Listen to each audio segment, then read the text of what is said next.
Take cover! Fire the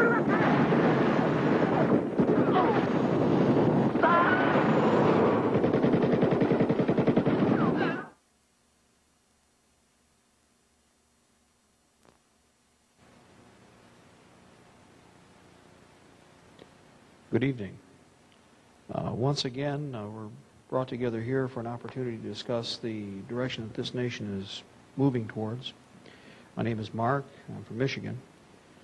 And we'll be covering all aspects or everything that we possibly can concerning the New World Order operations inside the United States.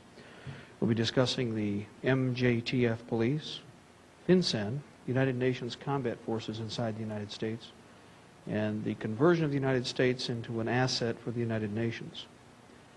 To begin with, I originally worked as an intelligence analyst in 1975 through to 1981, first with USAIX, Company D out of USAIX, Fort Huachuca, Arizona.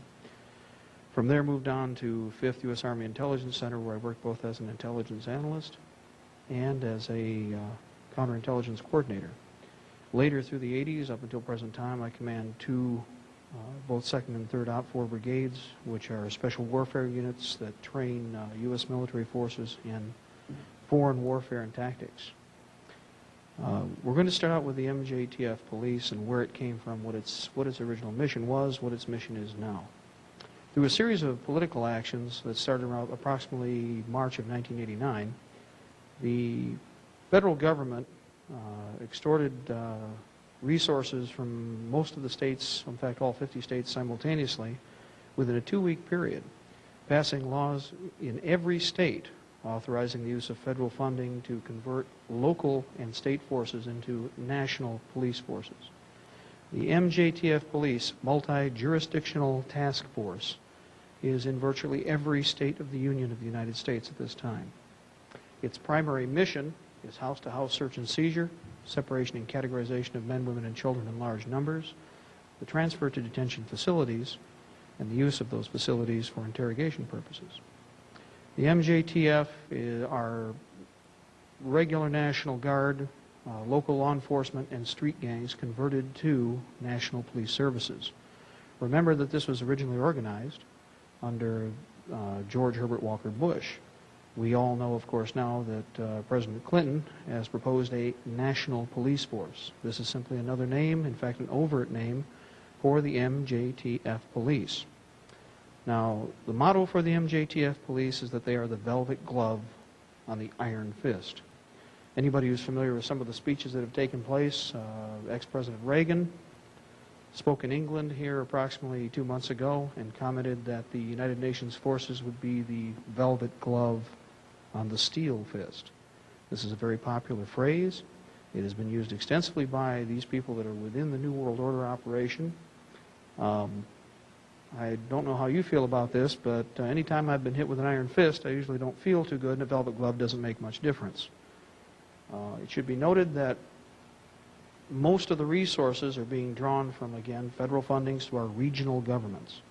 The state of Michigan converted part of their forces over on February 11th of 1989 when Senator Carl Levin, the state adjutant generals of the state of Michigan, Ohio, and Indiana met in Lansing. And at 6:35 in the evening, an agreement was struck in which elements of the Michigan National Guard would be deployed in Indiana and Ohio in the event of, and in fact it was stated that when firearms are confiscated in the Midwest, that these forces would be deployed both in Indiana and in Ohio.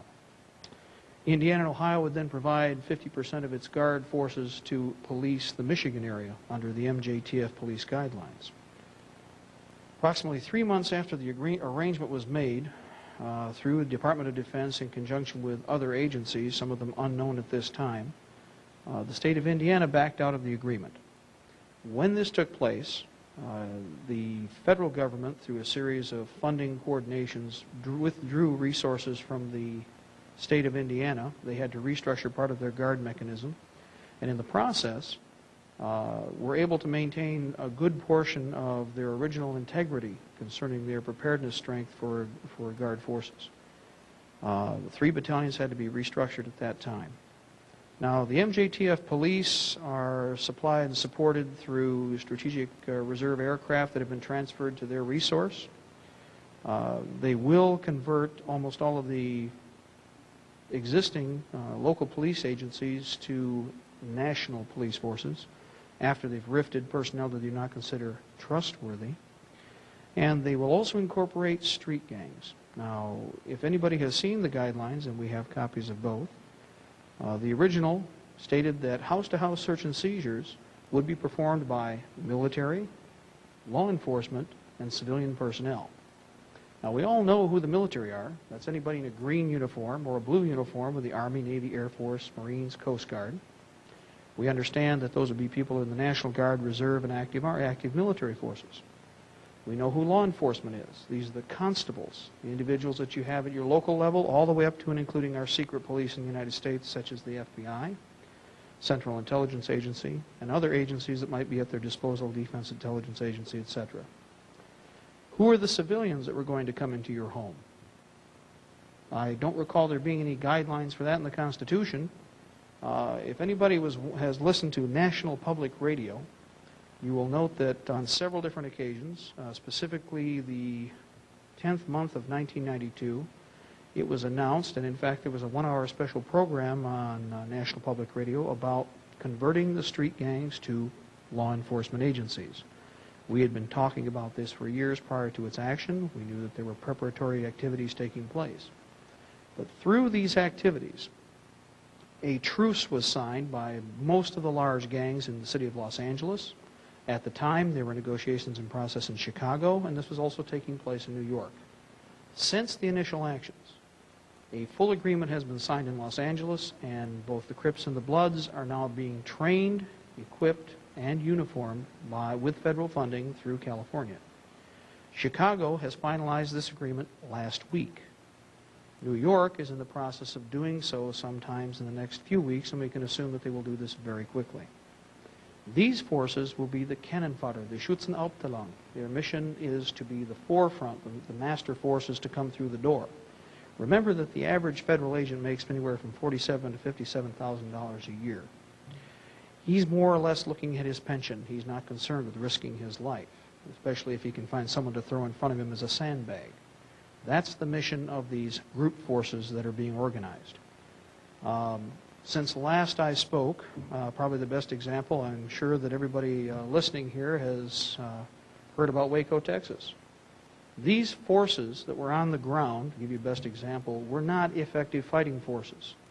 When you retreat and leave wounded and dead lying on the ground, that's called a rout. That's not a retreat. And this is symptomatic of professional forces that are there for the money. On the other hand, if you use the old medieval pillage principle, and you have a profit mechanism set up in which you are allowed to confiscate properties, cars, jewelry, furniture, the neighbor's wife, whatever, then you're highly motivated to go through that door. And especially if you've been doing it illegally for an extensive period of time, and all of a sudden are given the opportunity to be legitimized. Remember, why let the street gang situation foster or flourish the way it did? We had more than the capability to restrict the street gangs at the time when they came about. Most assuredly, we had the capacity to restrict them in any way that we wish to. However, by allowing the street gangs to flourish, you create regimentation. Then the strong come to the top. These are your NCOs and leaders. And when you are finished, you simply put them in uniform and you have an organized military force at your disposal. They're thugs, but they're expendable thugs. Remember that.